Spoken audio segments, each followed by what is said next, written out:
ಮೂರರಲ್ಲಿ ಫೈನಲ್ ಆಗಿದೆ ಸರ್. ಈಗ ಮತ್ತೆ 4 ಕಡೆ ಫೈನಲ್ ನೋಟಿಫಿಕೇಶನ್ ಮಾಡಿದ್ದೀರಾ? ಏನೋ ಆಗ್ತದೆ ಅಂತ ತಿಳ್ಕೊಂಡಿದ್ದೀನಿ ಅಷ್ಟೇ. ಏನಾಗಿದೆ ಅಂತ ಇನ್ನೂ ಗೊತ್ತಿಲ್ಲ ನನಗೆ. ಅದು ಆಗ್ತದೆ ಅಂತೇಳಿ ಆ ರೈತರು ಗಲಾಟೆ ಮಾಡ್ತಾವ್ರಲ್ಲ, ನಿಮ್ಮ ಗದ್ದಲದಿಂದ ನಮ್ಗೆ ಅನ್ಯಾಯ ಮಾಡಬೇಡಿ, ನಮ್ಮ ನೋಟಿಫಿಕೇಶನ್ ಮಾಡಿ ಅಂತ. ಆ ರೈತರು ಕೂಡ ನಿನ್ನೆ ಅಲ್ಲಿ ಇದರಲ್ಲಿ ರಸ್ತೆಯಲ್ಲಿ ಕೂತು ಧರಣಿ ಮಾಡಿರೋದನ್ನು ನೋಡಿದ್ದೀರ ಅಲ್ವ? ಅಲ್ಲಿ ಆ ರೈತರಿಗೂ ಕೂಡ ನಾವು ಎಲ್ಲ ರೈತರೇ ಅಲ್ವಾ?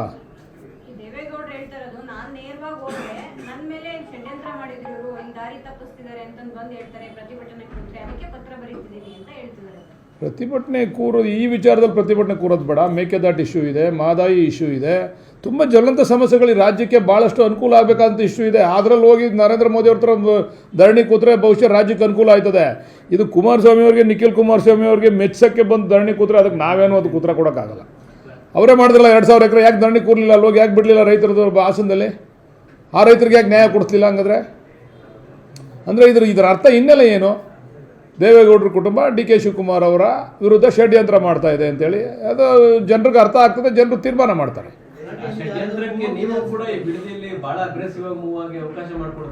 ಅಗ್ರೆಸಿವ್ ಆಗಿ ಏನಿಲ್ಲ, ನಾವು ಪ್ರೊಸೀಜರ್ ಫಾಲೋ ಮಾಡ್ತಾ ಇದೀವಿ ನಾವು ಅಷ್ಟೇ. ನಾವು ಅಗ್ರೆಸಿವ್ ಅಂತ ಏನಿಲ್ಲ. ಇದು 1 ವರ್ಷದಿಂದ ಇತ್ತು ನೋಡಿ. ಈಗ ಪ್ರಿಲಿಮಿನರಿ ನೋಟಿಫಿಕೇಶನ್ ಆಗಿರೋದು 1 ವರ್ಷದ ಹಿಂದೆ. DK ಶಿವಕುಮಾರ್ ಅವರು ಮುಖ್ಯಮಂತ್ರಿ ಆಗೋದಕ್ಕಿಂತ ಮುಂಚೆನೇ ಬಂದು ದೇವೇಗೌಡರು ಧರಣಿ ಕೂತಿ ಬಿಡ್ರಿ ಪ್ರಿಲಿಮಿನರಿ ನೋಟಿಫಿಕೇಶನ್ ಅಂತಾರೆ, ಅದಕ್ಕೆ ನ್ಯಾಯ ಸಿಗ್ತಿತ್ತು. ಫೈನಲ್ ನೋಟಿಫಿಕೇಶನ್ ಆದಮೇಲೆ ಬಂದ್ಬಿಟ್ಟು ಈಗ DK ಶಿವಕುಮಾರ್ ಅವರು ಮುಖ್ಯಮಂತ್ರಿ ಆಗ್ಬಿಟ್ಟವ್ರೆ ಅಂತೇಳಿ ಬಂದು ಕೂರೋದ್ರಿಂದ ಇದು ಎಷ್ಟು ಮಟ್ಟಿಗೆ ಸಮಂಜಸ ಅಂತೇಳಿ ಜನ ತೀರ್ಮಾನ ಮಾಡ್ತಾರೆ ಬಿಡಿ. ಈ ಥರ ದ್ವೇಷದ ರಾಜಕಾರಣ ದೇವೇಗೌಡರು ಇವತ್ತಿಂದ ಮಾಡಿರೋದಲ್ಲ. SM ಕೃಷ್ಣ ಅವ್ರ ವಿರುದ್ಧ ಷಡ್ಯಂತ್ರ ಮಾಡಿದ್ರು. ಅವ್ರಿಗೆ ಯಾರನ್ನೂ ಬೇರೆಯವರು ಆ ಜನಾಂಗದಲ್ಲಿ ಬೇರೆಯವರು ಮುಖ್ಯಮಂತ್ರಿ ಆಗಿ ಇರ್ತಕ್ಕಂಥದ್ದನ್ನ ಸಹಿಸ್ಕೊಳ್ಳೋಕೆ ಅವ್ರು ಸಾಧ್ಯನೇ ಇಲ್ಲ. ಅವರ ಮನಸ್ಥಿತಿ ಅದು. ಅದರಿಂದ ಬಂದು ಅವರು ಧರಣಿ ಕೂರ್ತೀವಿ ಅಂದ್ರೆ ನಾವೇನು ಮಾಡೋಕ್ಕಾಗ್ತದೆ? ಖಂಡಿತ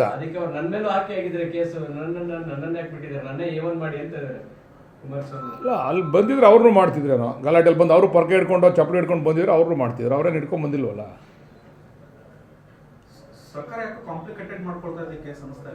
ಕಾಂಪ್ಲಿಕೇಟೆಡ್ ಅವ್ರು ಮಾಡ್ತಾವ್ರು ಅಷ್ಟೇ. ಕುಮಾರಸ್ವಾಮಿ ಅವ್ರು ಕಾಂಪ್ಲಿಕೇಟೆಡ್ ಮಾಡ್ತಾವ್ರೆ. ಸರ್ಕಾರ ಏನು ಕಾಂಪ್ಲಿಕೇಟೆಡ್ ಮಾಡ್ಕೋತಾ ಇಲ್ಲ. ಇದನ್ನು ನೋಟಿಫಿಕೇಶನ್ ಆಗಿದೆ, ದುಡ್ಡು ತೊಗೊತಾರೆ, ಜನ ತೊಗೊತಾರೆ, ಆಗೋರು ಮಾಡೋರು ಮಾಡ್ತಾ ಇರ್ತಾರೆ, ಆಗೋದು ಆಗ್ತಾ ಇರ್ತದೆ. ಈಗ JMCನ ಸ್ಥಳಕ್ಕೆ ಈಗ ಹೊಸ ಟೆಕ್ನಾಲಜಿ ಪ್ರಕಾರ ಅಲ್ಲೇ ಹೋಗಿ ಮಾಡಬೇಕು ಅಂತೇನಿಲ್ಲ. JMCನ ಈಗೆಲ್ಲ ಸ್ಯಾಟಲೈಟ್ ಸರ್ವೆ ಎಲ್ಲ ಇದೆ.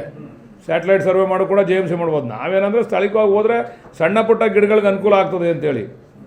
ಈಗ ರೈತರು ಕೇಳ್ಕೊಂಡ್ರೆ ಮೇಲ್ಗಡೆ ಸ್ಯಾಟಲೈಟ್ ಸರ್ವೆ ಮಾಡೇ ನಾವು JMC ಮಾಡ್ಬೋದು. ಏನು ಅಲ್ಲೇ ಹೋಗಿ ಸ್ಥಳದಲ್ಲೇ ನಿಂತ್ಕೊಂಡು ಮಾಡಬೇಕು ಅಂತಕ್ಕಂಥದ್ದು ಇಲ್ಲ. ಇವಾಗ ಯಾರು ಕೇಳ್ತಾರೆ ಅವ್ರ ಹತ್ರ ಮಾಡ್ತಾಯಿದ್ದೀವಿ ನಾವು. ಯಾರು ಕೇಳಲ್ಲ ಅವ್ರ ಹತ್ರ ಹೋಗ್ತಾ ಇಲ್ಲ ನಾವು. ಯಾವ ರೈತರು ಬೇಡ ಅಂತ ಹೇಳಿದ್ರೆ ಅವ್ರ ಹತ್ರ ಹೋಗ್ತಾ ಇಲ್ಲ ನಾವು.